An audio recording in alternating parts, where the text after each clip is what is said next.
My guest today is Jamie Van Cuyk.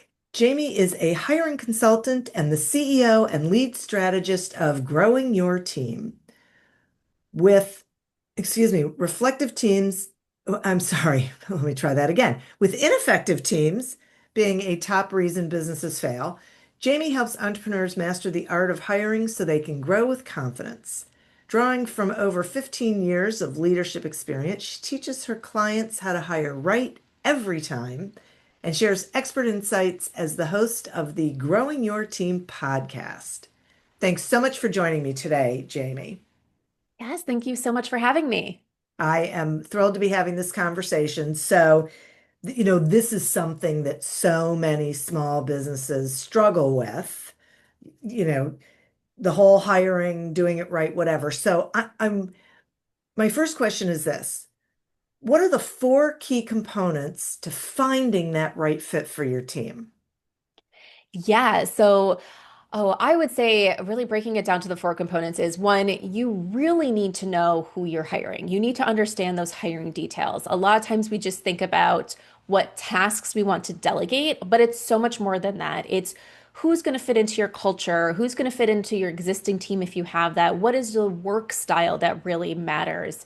When I say culture, some people say, well, I'm a business of one. I don't have a culture yet, but you do. It's your work style. It's how you work with your clients. It's the expectations. It's how you manage people. It's how you expect to receive things. There's all these things that matter more than just what is this person going to do day to day? Because someone could be really good at what they do, but they're not right for you. So that's one, really know and be clear on who it is that you're going to hire. The next thing is you need that method of getting your job out to people. So you need to be able to create that job post and everything to it kind of what we call initiate the hiring plan. You need to have that job post that speaks directly to your idea candidates. I like to refer this to like in the marketing terms when they say if you market to everyone, you really market to no one. And it's the exact same with hiring. People want to sometimes put out these generic job posts because they don't want to turn people off. Mm. But guess what?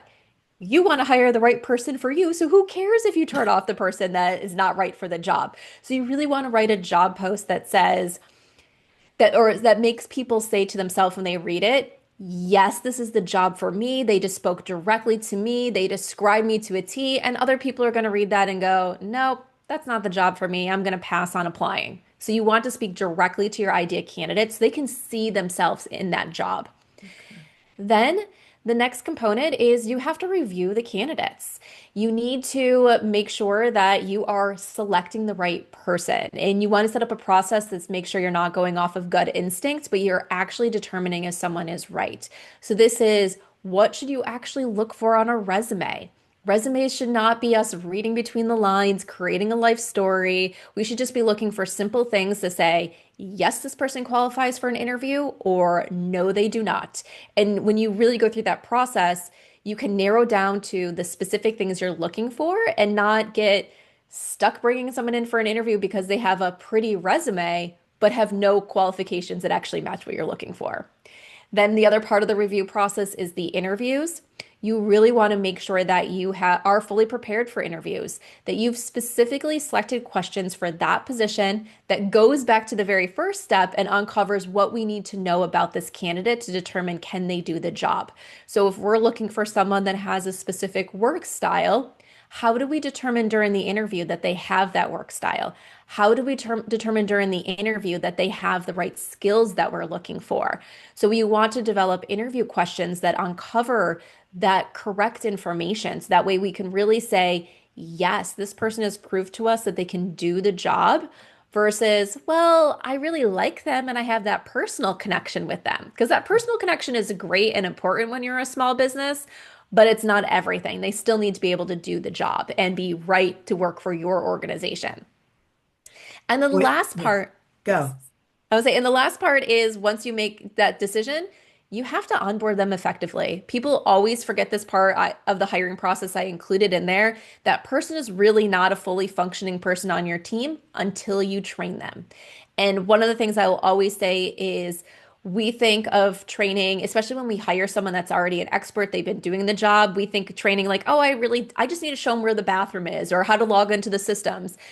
No, training is so much more than that. Onboarding is so much more than that. It's about having them take learn how to take the skills that they have and apply them to your organization. So it's about teaching them your expectations, teaching them your processes, teaching them what's right versus wrong from your point of view. So that way they can actually match your expectations, which might be different than the expectations their previous boss had. Okay, this is great, and I want to dig into some of it. Yes. So, resume. hmm When we're going through the resume and looking at it, it feels to me like that's where we're actually looking at skill set. Can they actually do the job as opposed to cultural fit? Is that right? Or For ish, I would say it okay, depends. There's some things when it comes to culture fit that you can kind of see on a resume. So, for example, I work with a lot of small business owners that say they need a proactive person who is can that they don't have to can like read their mind and think ahead of things like that. And they don't have to be micromanaging and telling this person what to do all the time. And there's a lot of that we can't necessarily see on a resume, but one of the things we can see is if you want someone as that proactive active person, how do they describe what they do on their resume? Are they a person that's just putting basic bullet points, you know, organized email? Great. Or are they the person that's already giving you more information because they realize that that more information is needed? Are they the type of person that, in addition to doing their 9 to 5 job, is volunteering and doing things like that, where they put it on their resume? So you can see this person can do more than just basic work. So there are some things you can see on a resume, not all the time, but there are some work style and culture fit things that you might be able to see on a resume. But with skill set, that's really what we're looking for. But sometimes we can't tell how skilled someone is in something on their resume, but we can see, do they have that experience where then yeah, a conversation is going to tell them their true skill. So it's really hard to tell the depth of knowledge someone has because someone can be in a job for 6 months and they're a rock star at it. They've absorbed it all. They just catch on really quickly. They're able to really be advanced in that skill. And someone else can be doing that skill for 10 years and they're still at a beginner level. So we can yeah. tell, have they used that skill in their previous work, but we can't necessarily tell on a resume how well they have that skill, what their depth is in that skill. Okay, that's great. I'm so glad I asked the question. So now, now let's move to um, interviewing. So one of the things that I notice that small business owners do is they go through the basic, really skill-focused questions. They don't know how to ask questions around things like how do they resolve conflict or um, are they really going to be able to work in this environment, right? Because it's easy to ask someone a question and people always give their best answer. But Mhm. what, you know, what are those kinds of interview questions that people should be asking to, as best they can, really figure out if the person they're talking to is a cultural fit? Yes. So like you said, people are going to give the best answer for a lot of things. So when you ask a question of how would you handle a situation like this, they're going to give you kind of like the most researched answer, the best Yeah. answer. It doesn't mean they're actually going to perform that way when that situation occurs. So what we want to do is ask more questions that are what are called behavioral interview questions. So it's asking questions that have them give examples of their Mhm. past experience. And sometimes like this is you can say, well, the situation that's going to occur, that exact situation might have never happened to them before. But how can we ask about similar things? So you mentioned like how do they deal with conflict, I believe is one of the things that you said. Yes. So we might not ask, tell me about a time when there was a conflict with another team member that you had to work through. We might sometimes even like kind of ask a more indirect question. Tell me about a time when when a problem happens on a project that involved multiple people. Walk us through the situation of how it was discovered, how it was handled, and what your role was in this process. And then we can start picking up on things. Mm. Okay, what do they tell us about? Then we might ask follow-up questions. We might get more specific. Was there any conflict of opinion during this process? How was that handled? How did you know which path was the right one to take if people had differing points of views? Things like that where we can not sometimes directly ask about it, but we're asking about a question where conflict might have occurred. Yeah. Now let's ask about what happened when that conflict did occur. I love that. I think that is fabulous. Okay. So now I want to move to onboarding. So, Yeah. what are some of those, like, I don't know, give me one or two onboarding strategies that you think companies should be using so they're setting that new hire up really for success. Yes.